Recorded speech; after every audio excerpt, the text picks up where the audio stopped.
రాష్ట్రపతి పరిశీలన కోసం గవర్నర్లు పంపే బిల్లులను ఉద్దేశించి సుప్రీంకోర్టు కీలక వ్యాఖ్యలు చేసింది. గవర్నర్లు పంపిన బిల్లులపై 3 నెలల్లోగా నిర్ణయం తీసుకోవాలని రాష్ట్రపతికి సూచించింది. గడువు నిర్దేశిస్తూ అత్యున్నత న్యాయస్థానం ఈ తరహా తీర్పు చెప్పటం ఇదే తొలిసారి. తమిళనాడు అసెంబ్లీ ఆమోదించిన 10 బిల్లులను రాష్ట్ర గవర్నర్ ఆర్ఎన్ రవి తొక్కిపెట్టడం రాజ్యాంగ విరుద్ధమని ఇటీవల సుప్రీంకోర్టు స్పష్టం చేసింది. ఏదైనా బిల్లును మంత్రిమండలి సలహా మేరకు రాష్ట్రపతి ఆమోదం కోసం నిలిపి ఉంచాల్సి వస్తే అందుకు గవర్నర్ తీసుకోదగిన అత్యధిక గడువు 1 నెల మాత్రమేనని సంచలనాత్మక తీర్పును వెలువరించింది. ఇదే అంశంపై మరింత సమాచారాన్ని మా కరెస్పాండెంట్ ఇస్మాయిల్ అందిస్తారు. ఇస్మాయిల్, ఎలా చూడొచ్చు గవర్నర్ బిల్లులపై సుప్రీం చేసిన వ్యాఖ్యల్ని? సెపరేషన్ ఆఫ్ పవర్స్ ఏదైతే రాజ్యాంగం కల్పించిందో దానిలో స్పష్టంగా తమిళనాడు ఇష్యూ బేస్డ్ గా ఈ మొత్తం కేసు అనేటువంటిది చర్చకు వచ్చింది.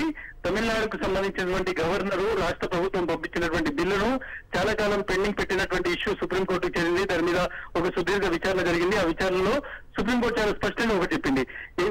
గవర్నర్ ఎవరైతే ఉన్నారో గవర్నరు ఒక బిల్లును పూర్తి కాలం పాటు దాన్ని పెండింగ్ పెట్టేటువంటి అవకాశం లేదు. 1 నెల రోజుల లోపల దాని మీద ఒక డిసిషన్ తీసుకోవాలి. దాన్ని వెనక్కి పంపాల్సి వస్తే వెనక్కి పంపాలి. ఒకవేళ వెనక్కి పంపిన తర్వాత రాష్ట్ర ప్రభుత్వము కేబినెట్ అప్రూవల్ చేసిన తర్వాత అసెంబ్లీలో దాన్ని పాస్ అయిన తర్వాత మళ్ళీ ఒకసారి పంపిస్తే దాన్ని ఖచ్చితంగా అప్రూవ్ చేయాల్సినటువంటి అవసరం ఉంటుంది అనేటువంటి చాలా క్లియర్ గా చెప్పింది. బట్ మనం డెఫినెట్ గా చూడొచ్చు, రాజ్యాంగంలో సెపరేషన్ ఆఫ్ పవర్ లో రాష్ట్రపతికి కొన్ని అధికారులు ఉన్నాయి. రాష్ట్రపతి దగ్గర ఒక పాకెట్ వీటో ఉంటుంది. పాకెట్ వీటో ప్రకారము ఆయన ఖచ్చితంగా తన దగ్గరకు వచ్చినటువంటి ఏదైనా బిల్లును అది పూర్తి కాలం పాటు కూడా దానిని పూర్తిగా తన దగ్గర ఉంచుకోవచ్చు, దాన్ని పెండింగ్ పెట్టవచ్చు, దాన్ని ఎవరు క్వశ్చన్ చేసే అధికారం లేదు. కానీ గవర్నర్లకు ఇటువంటి అధికారం లేదు. గవర్నర్లు ఖచ్చితంగా రాజ్యాంగానికి సంబంధించినటువంటి ఇష్యూలో ఎక్కడైతే అసెంబ్లీ పాస్ చేసిందో ఆ బిల్లును ఖచ్చితంగా వాళ్ళు ఆమోదించాల్సి ఉంటుంది. దాన్ని పెండింగ్ పెట్టే అవకాశం లేదు.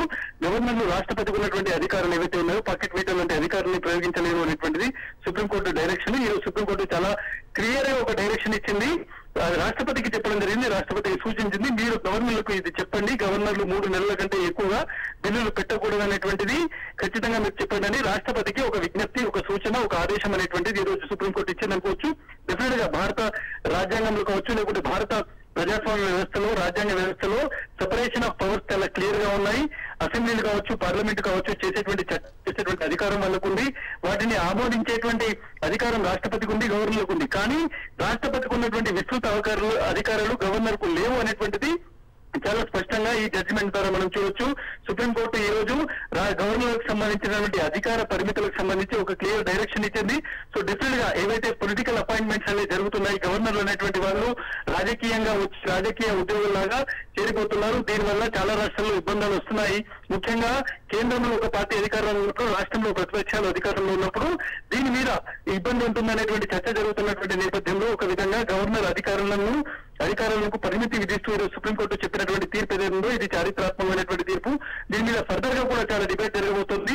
బట్ డెఫినెట్ గా ఇకపైన ఏ రాష్ట్రంలోనైనా గవర్నర్లు ఒక అసెంబ్లీ చట్టాన్ని బిల్లు పాస్ చేసి పంపించిన తర్వాత దానిని పూర్తి కాలం పాటు లేదంటే తమ ఇష్టం ఉన్నంత కాలం పాటు తమ దగ్గర పెండింగ్ పెట్టుకునేటువంటి అవకాశం లేదు. ఖచ్చితంగా 3 నెలల లోపల దాన్ని వాళ్ళు పాస్ చేయాల్సినటువంటి అవసరం ఉంది, లేదా వెనక్కి పంపించాలి. ఆ తర్వాత మళ్ళీ దాన్ని గవర్నర్ దగ్గర పంపిస్తే అది పూర్తిగా పాస్ అయిపోయినట్టుగా భావించాల్సి ఉంటుంది అనేటువంటిది ఏదైతే ఉందో దాన్ని అధికారాన్ని ఈ రోజు సుప్రీంకోర్టు ఒక విధంగా దాన్ని కన్ఫర్మ్ చేస్తూ చెప్పినటువంటి మాట ఇది. Anusri, right, thank you Ismail.